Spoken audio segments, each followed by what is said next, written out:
us look at the proper way to use the word deny.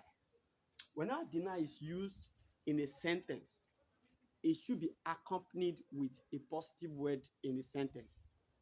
When a negative word accompanies deny in a sentence, it renders the sentence positive. The principle of mathematics applies in this case. Negative multiplied by negative gives us positive. Negative multiplied by positive gives us negative. So deny is a negative word. If it is accompanied with a negative word in a sentence, where the sentence becomes positive. But if it is accompanied with a positive word in the sentence becomes negative. Let's look at these examples.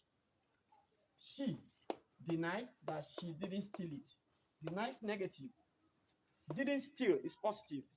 Steal is negative. Didn't steal is positive. So negative multiplied by positive gives us negative. What does this mean? It means she's saying she stole it. Now look at the second example. She denied stealing it. Deny is negative. Stealing is negative. So negative multiplied by negative gives us positive. Hence, she's saying she didn't steal it. I hope you've learned something new today. Please like our videos, share, follow us on Facebook, subscribe to our YouTube channel, and don't forget to hit the notification bell so that when new videos are uploaded, you will be notified. Thank you, and God bless you.